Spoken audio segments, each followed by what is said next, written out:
This channel does not promote any violent, harmful, or illegal activities. All content provided by this channel is meant for an educational purpose only.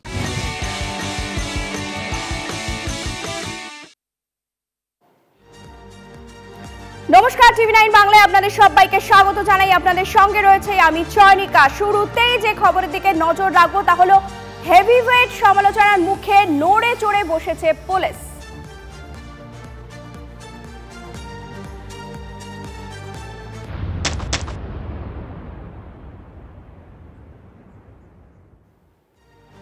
রাজ্য জুড়ে special ড্রাইভে হাতে নাতে ফল। ব্যর্থতার দাগ মুছতে দাগি ধরার ধুম লেগেছে শ্রীরামপুরের কেলো থেকে ডানকুনির ফেরওয়ালা। আগ্নেয়াস্ত্র সহ গ্রেফতার একের পর এক দুষ্কৃতী। একদিনে উদ্ধার ৪৯টি আগ্নেয়াস্ত্র। স্পেশাল ড্রাইভে গাঁজা, ব্রাউন সুগার উদ্ধার পুলিশের। সব মিলিয়ে একদিনে পুলিশের জালে ৪৩। কসবার কাণ্ড দেখে নেতাদের মাথায় হাত। আমাদের সঙ্গে এই মুহূর্তে সরাসরি রয়েছেন আমাদের প্রতিনিধি সোমা। সোমা, আর কি কি তথ্য এই মুহূর্তে উঠে আসছে? হ্যাঁ দেখো, সাধারণ মানুষের নিরাপত্তা, বিশেষত মহিলাদের নিরাপত্তা নিয়ে বারবার কিন্তু প্রশ্নের মুখে পড়েছে পুলিশ প্রশাসন।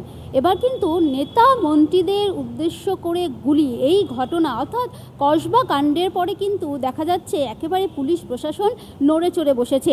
পুলিশ প্রশাসনের তরফ থেকে বিশেষ অভিযান করা হচ্ছে রাজ্য জুড়ে। এই ঘটনায় অর্থাৎ কসবা কাণ্ডের পরে আমরা কিন্তু দেখেছি ফিরহাদ হাকিম, সৌগত রায় তারা কিন্তু পুলিশকে সক্রিয় ভূমিকা গ্রহণ করতে বলেছেন।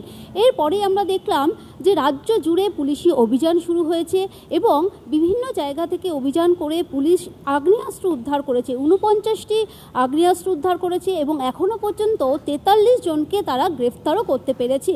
ফলে বোঝা যাচ্ছে যে বিভিন্ন জায়গায় রাজ্য জুড়ে পুলিশের যে এই অভিযান এবং সেই যে অভিযান সেটা যেন কসবা কাণ্ডের পরেই শুরু হয়েছে। তাহলে সময় একটা কথা বলতেই হয় যে পুলিশ চাইলে পারে।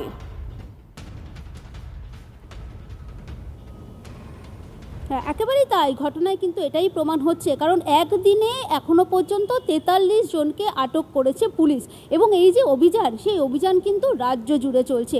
অর্থাৎ পুলিশকে সক্রিয় ভূমিকা গ্রহণ করার কথা বলছেন ফিরহাদ হাকিম, সৌগত রায়রা। ফলে বুঝতেই পারছো পুলিশ যদি সক্রিয় হয় তাহলে কিন্তু অনেক কিছু সম্ভব। আপাতত ধন্যবাদ সোমা তোমাকে। শীর্ষ নেতৃত্বের রোষের মুখে পড়ে, সমালোচনার মুখে পড়ে পুলিশ যে ভূমিকা পালন করছে তা যদি আগেই করতো তাহলে হয়তো এই বাক্যবাণগুলো তাদের দিকে ধেয়ে আসতো না।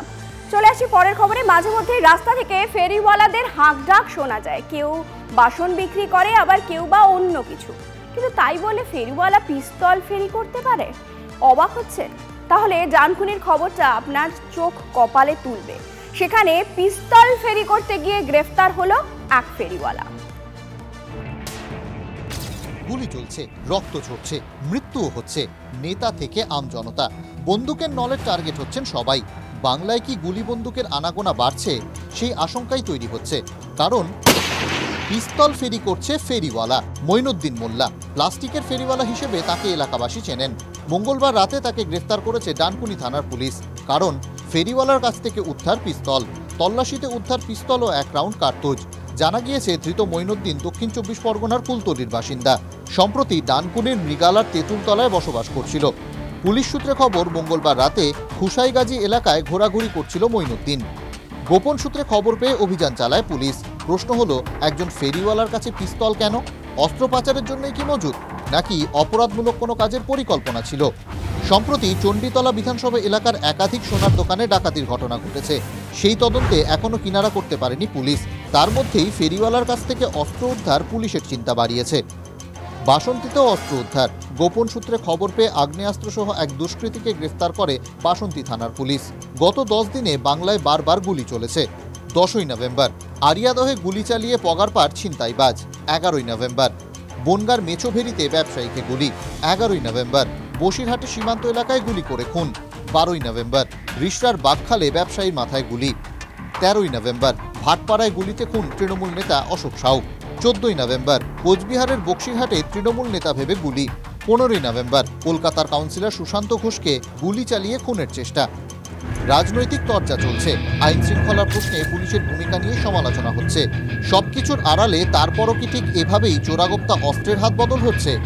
সনত অভিজ্ঞানের রিপোর্ট, TV9 বাংলা।